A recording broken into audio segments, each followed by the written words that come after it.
Now that the first official trailer of the second Five Nights at Freddy movie is out, there's a lot more content, and I mean a lot more content they've teased, so that we, and specifically me, who they've been looking for to predict the storyline.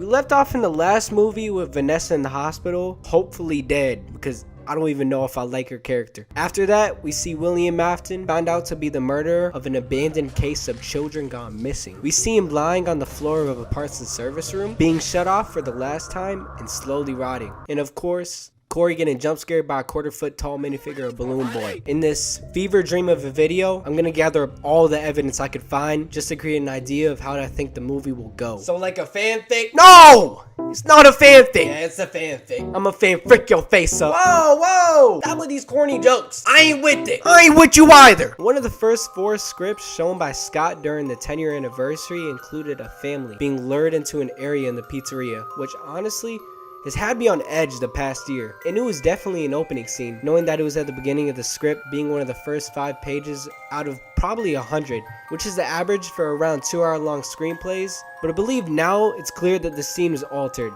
and instead it's the opening scene of the first trailer with McKenna Grace, and the security guard who looks a lot like Dave Miller, but the only other person he could be, if not, would be Jeremy Fitzgerald, which makes the most sense to me. In this situation, this guard represents the father from the script Scott teased. We could also say that the scripts he showed weren't true at all, and all red herrings, which wouldn't be too unexpected from someone like him. One other thing I noticed is how the guard makes an obvious reference to Mangle's tragic story of being taken apart by children in the second game. After that, I'll state what's obvious real quick. Light. A girl gets her battery stolen by Balloon Boy in the water. Mangle kills a boy with the camera, kind of foreshadowing the bite of 87. A young Vanessa finds a puppet box. And yes, I said a young Vanessa. You'll hear about it soon, but before that, I have to point out something that blew me away after I found it out. On the stage, which you have a better view of before Chica is revealed during the scene where Vanessa encounters her, the hexagon platform is a trap door, which stores the music box's location under it, who I suspect floats up and directs the animatronics on stage, like it's mentioned in the other games. Also, we see it in the first trailer as Vanessa's looking down on the music box, obviously being proof to how the marionette gets up to the stage. Honestly, I first thought this would be a return to the mall, and the puppet is looking down at her from the windows above. And since being haunted, the puppet was held by wires until being given life by Charlie after William killed her as his first victim, who was his work partner,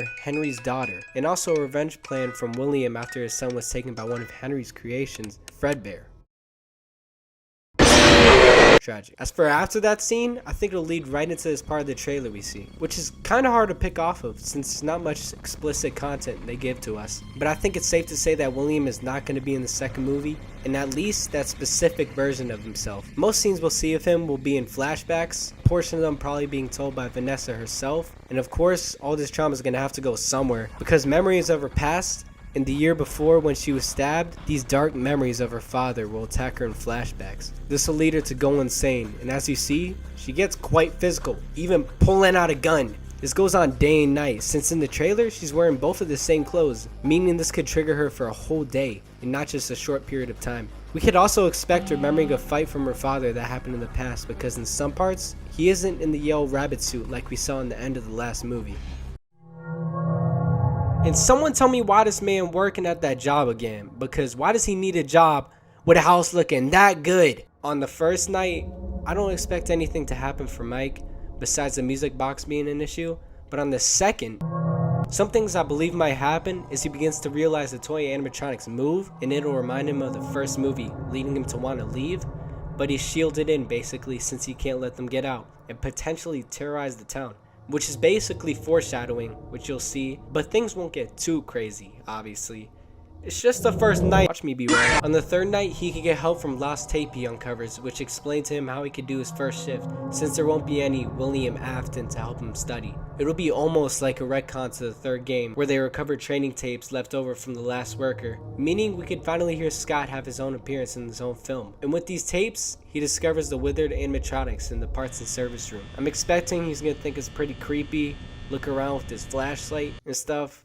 You know how it goes. But one thing the phone guy tells us in the second game is how to deal with Withered Foxy. And coincidentally, Mike's gonna have to use what he learned on the Withered as they begin to move more. Obviously having to use flashlight, but in the process coming across Balloon Boy and having to hope that the night will end before Withered Foxy catches him. And that's gonna happen. But the fourth night,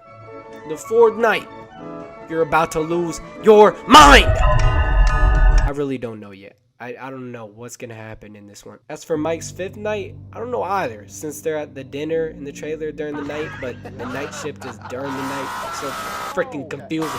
But if it were to, of course we have that one scene where Vanessa speaks to Mike at a diner like I was just talking about, which could feature Markiplier because I could actually imagine him introducing himself in the way he does in his intro. But it's kinda already been done before, like the diner in the last movie of MatPat, which I loved and didn't expect too. Anyway, Abby is lured to the original location after being mad at Mike for lying about his promise, which we hear in the trailer. And in the first teaser of the movie, we see a message on the door of Mike's house.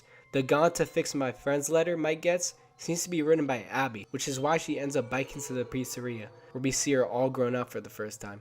This is crucial to the story because I feel that this could be a reference to the "I'll fix you" in the fourth game from the Fred plush. The way she mentions fixing, and I'm not really sure what it means though. And specifically noting that this came from what, a 10-year-old? It doesn't seem like she could do much fixing. To all you inside seekers and fan theorists, I'll debunk it for you. This child is not a robot and it will not be fixing Garrett. Although this makes me feel that Abby's character was made to represent the Fredbear plush in the first game that spied on the crying child. As we know, there was a camera on it. Knowing that Abby wrote that letter though, could also say that this is in the same town, as she couldn't have gone that far at her age. But who's telling Abby to go to the location? It can't be William, knowing he's still buried under the first establishment. Although it could possibly be Garrett. But why would he risk her life like that? My best theory is that it's the puppet, and done to get Vanessa's attention. But how would it know to get Abby for it to bring Vanessa there? In all honesty, I don't know yet. But from there, Abby realizes the robots aren't the same as the last, and one of them, being Chica, gets out. After Mike sees that Abby is gone, I think she'll just appear right after that, because there's no footage of it yet, of him trying to save her, at least. But of course, Mike will get mad at Abby, and then Vanessa will get mad at him, just like the last film. And if you're wondering why I don't mention them both going out to find her, based on their clothing, the scene where we see Vanessa and Mike, quote-unquote, looking for Abby, which is what people are thinking, doesn't happen until a while after the dinner scene. And I gotta say, Mike really need to hire better babysitters for this young girl. They also need to be paid higher, because half of the time, you die within minutes of being close to her, or protecting her. Anyway, Chica escapes and attacks one of Abby's teachers, which Abby reveals to both Mike and Vanessa, which leads into the next scene. On the sixth night and most important night, actually during the day because this is in the morning, Mike and Vanessa speak about the night before, after they realize how things are starting to play out, much like the last time this happened. And this might be around the same time you see Abby holding those Fredbear toys based off of Mike's clothing. Take an idea from the trailer, she mentions the history of the building to finish what she was talking about in the first movie, and we'll actually get to see William murder some children. I hate the sound of it, but that's just the way us fans are. All salty since the last movie didn't do it properly. It's PG-13, what do you expect? She'll probably bring it up, knowing that he works at the original location with the puppet, and Charlie specifically, who could be someone she knew back in the day. And after that, Vanessa will mention his first kill. I don't know why I said it like that. But before that, we need to establish something very critical to the story. Henry Emily. If you haven't been in the FNAF community long, Henry Emily has been a widely important character in the franchise, who is basically the cause of any creation that William has made to be true. That could be absolutely any non-human character. The machines. This is because he made that.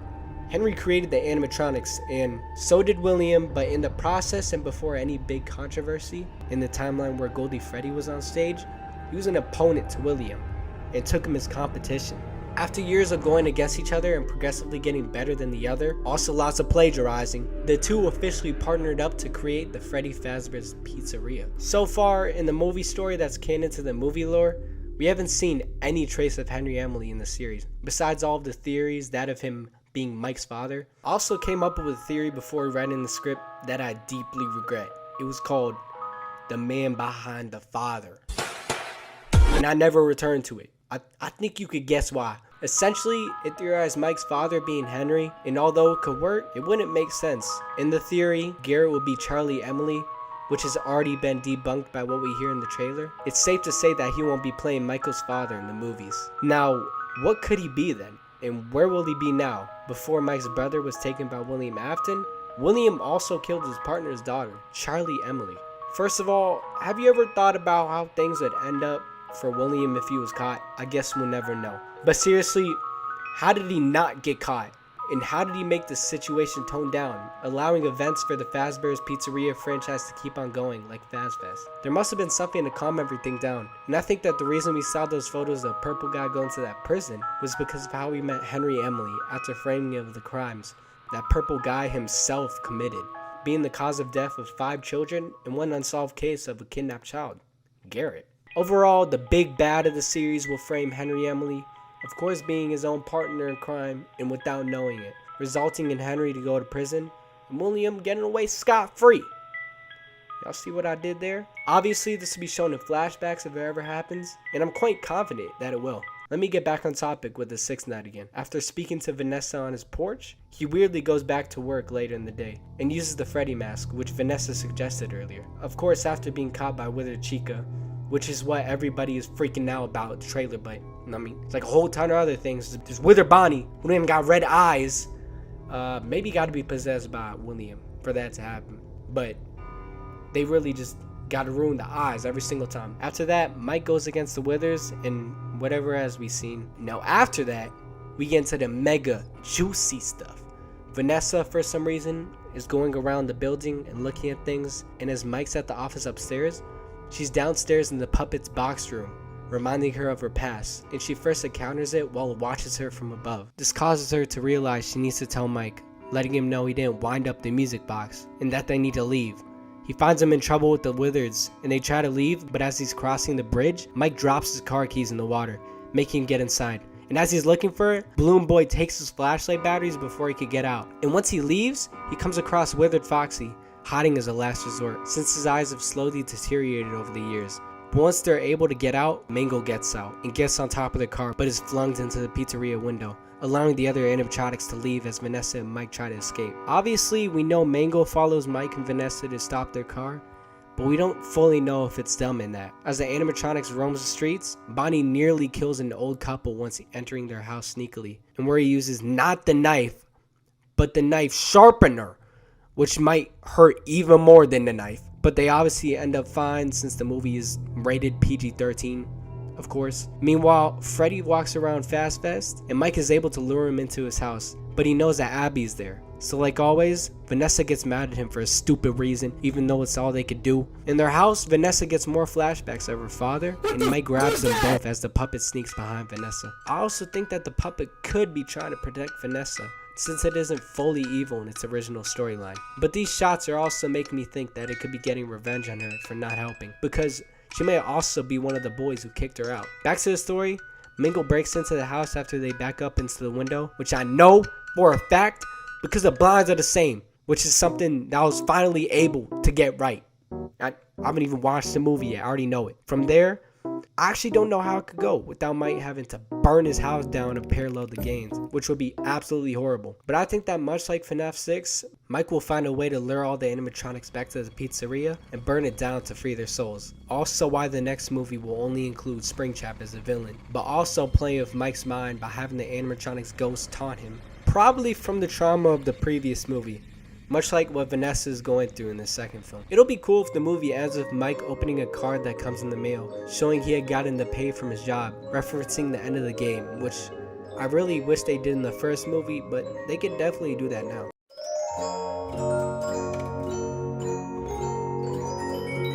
So what do you think? Am I right? Am I wrong? Let me know what your thesis of this movie will be, and I'll be sure to include it with the follow-up video, maybe on the next trailer, but definitely once the movie releases. I really just want to see how much I got wrong and what I got right. If you didn't skip to the end, in which I don't know why someone would do that, well, thanks for suffering through this fever dream of a video. I don't know how to do an outro well, as you can tell, so bye.